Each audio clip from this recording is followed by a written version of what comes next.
Hey, it's Mark with Mark's Virtual Real Estate Channel, and we're back with another Upland video. And today I'm going to talk about the Thrifty Trader. It was completed yesterday, and I didn't think I'd be doing that good on it just based on how things had gone in Buenos Aires, but I think I did better than I thought. So I haven't checked the final standings yet, so we'll do that here, see if I got into the top 10, which was my goal.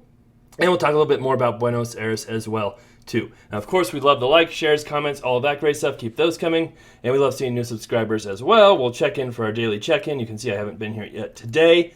And actually, my last check-in, I got 0.03 spark. So that's always nice to have that little surprise. And our lazy nodes and deposits are doing great. If you haven't seen our lazy nodes, we have lots of videos about those.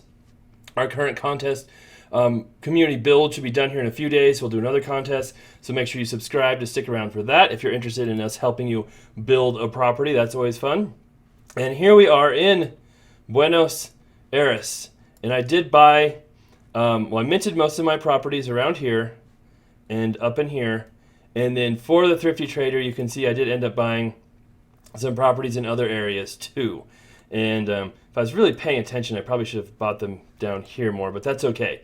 So with the Thrifty Trader, the goal is to sell properties for a lot and buy them for very little. And so I didn't think I was going to do that great because I hadn't had a ton of luck selling properties in Buenos Aires. I definitely did sell some. I sold a few here along in San Telmo, I think that's what it's called. In this area, did some trades, but my big expensive ones, like these two hotels, which I think should be a little more expensive than normal ones, and my properties along this park right here weren't really selling. But right as the Thrifty Trader started up, this property right here that I minted for I think $21,000 sold for $123,000. So as soon as that happened, I took all my properties off the market, kept that big sale, and then proceeded to buy a few more smaller properties. So I didn't buy a lot, just the little ones to help my diversity and other scores. So let's see if we can figure out how I did here. And hopefully, I believe I was in the top 10 when I looked on Saturday. Bought a few more properties. Like I said, I haven't checked, so I'm hoping. Look at that, number 8. Sweet. So that makes me happy because Jerome won. Cool. I believe he's won our contest a time or two. That's cool to see in our lazy nodes. So I wasn't like trying to get number 1 or anything. It would have taken a whole lot of property buying, different things going on to do that. But I was happy to make top 10 because if we go down here and look at the prizes right here for Buenos Aires, you can see number 1 got 250,000, 0.4 spark, and number 2, 150, number 3, 100, and then you have the top 10, the next 7 players get 50,000, 0.07 spark, and after that it drops back down to 25,000, 0.6. So not a huge difference here, but I thought, hey, I can buy a couple more properties, hit the top 10, and get a little extra UPIX. And I should be able to sell these properties, I think, for close to what I bought them for. So if we see here, we can kind of look at what the floor is doing. It's still around $7 for dollars. So that is not too crazy. And let's see, we can go to upexland.me too and see just in general what the UPIX floor is. It was about, it's dropped down to 9. So yeah, it hasn't dropped too crazy low. So that's good to see. So I could probably sell quite a few of these properties for, at least close to what I bought them for. Because my goal is not to plan to hold these. I just wanted these to get my Thrifty Trader diversification score and buy score up. And I don't need to send my guy there. And then if you want to know how the Thrifty Trader works, I did some videos on it before. Went over all of that. And so you can see how to really do well on the Thrifty Trader. I won't go into all of that in this video because I have done one before that does that. And then, oh yeah, that one was priced a little higher, so that one might be one I hold on to for a while. I never like losing money.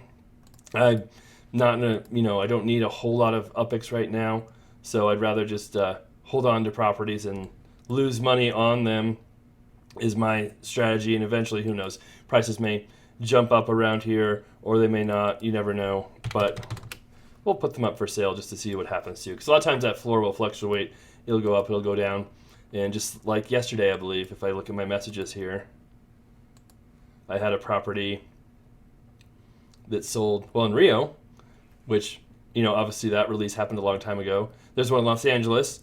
And so eventually, even though you have some properties priced at maybe higher than the floor now, in a couple months, you might be surprised with, oh, that property actually sold. So kind of cool to see. And then here are some of the ones I minted. I did sell quite a few of these as well.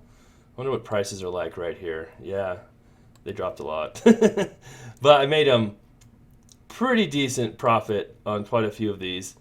But I'm guessing there won't be a whole lot of profit from this point forward, just because prices have dropped. Let's see if we go back to upexland.me again, and what is that? What neighborhood is that? We'll just search this neighborhood if I can find it. Recoleta, I think. And we'll see what the floor here is. 9,100. But then I kind of want to see what the markup, so the difference between the mint price and the floor is. So there's some selling for right above, you know, that what they minted for. There's for 15.5, so 17, 12.9 at 121. Oh, that's mine. So mine is actually one of the cheapest mints, so that will probably sell. That might even be too cheap, but I'm okay with that.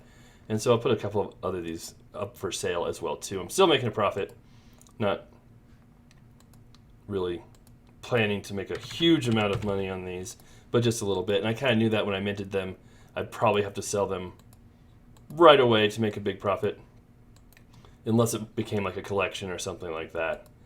And I did make enough on the other ones that I sold already to definitely be happy with these purchases. And then we'll just kind of hope too eventually, you know, maybe some of my other ones down here in this area, San Telmo, will sell as well.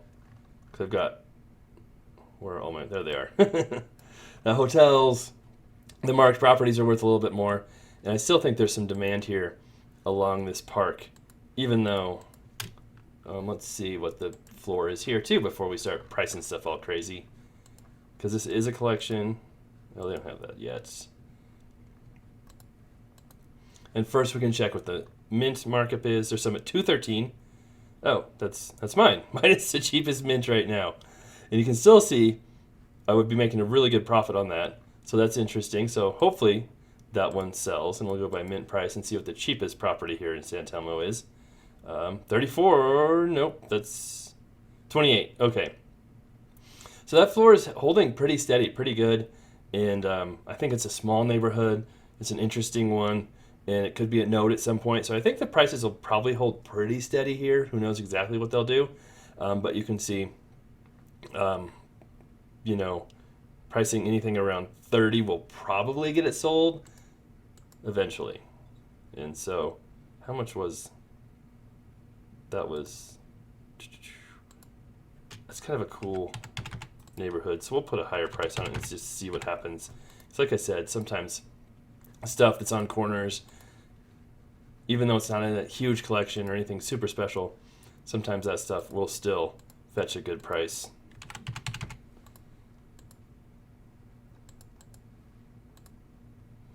And the hotel, like I said, sometimes hotels sell for a little more. Oh, I don't want to sit in there.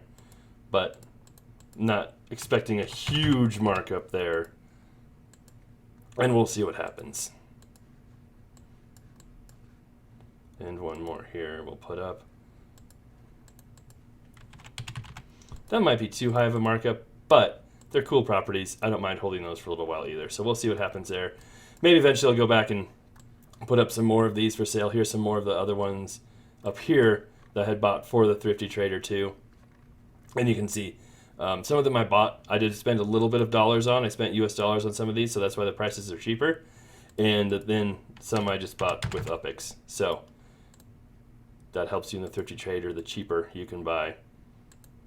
Well, someone's building apartments already. All right. So there we go. We'll see how that goes. Buenos Aires, I think, was a pretty good release. Everything went pretty smooth for me. I did hear from other people.